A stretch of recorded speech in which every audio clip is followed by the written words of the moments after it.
La grogne contre les conducteurs inexpérimentés, voire carrément illégaux, continue d'augmenter sur les routes du nord de l'Ontario.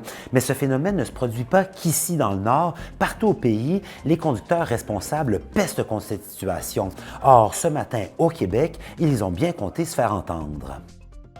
Des camionneurs ont ralenti la circulation à l'heure de pointe ce matin dans le Grand Montréal, à Québec et à Trois-Rivières pour dénoncer les chauffeurs illégaux qui représentent selon eux une menace pour la sécurité routière.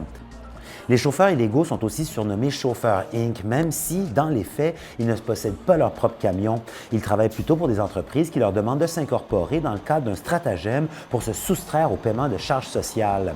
Selon les organisateurs de la manifestation, plusieurs de ces conducteurs arrivent au pays avec des visas étudiants ou visiteurs. Ils sont récupérés et amenés dans des écoles de conduite à rabais et, par filière, réussissent à obtenir des permis de conduire. Ça détruit la réputation complètement. Avant, un camionneur qu'on voyait sur la route, on les respectait, on les suivait, on disait, lui, s'il passe par là, il roule de telle vitesse, il y a une raison.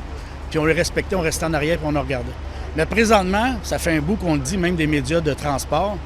Si vous êtes en avant d'un camion, restez même pas en avant parce qu'on ne sait même plus qui est au volant, malheureusement. Je vous rappelle que 185 conducteurs ontariens ont vu leur permis suspendu pour 90 jours par le gouvernement récemment. Ils sont soupçonnés d'avoir obtenu leur permis de conduire de façon malhonnête. Et avec l'arrivée de l'automne, c'est aussi l'arrivée de la saison du rhume, de la grippe et de la COVID-19. Le gouvernement de l'Ontario commence son déploiement de vaccins aujourd'hui. Les vaccins contre la COVID-19 sont désormais disponibles pour le personnel hospitalier, les résidents des maisons de retraite et les personnes de plus de 65 ans.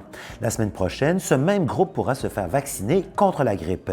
Les deux vaccins seront disponibles pour le grand public à partir du 27 octobre.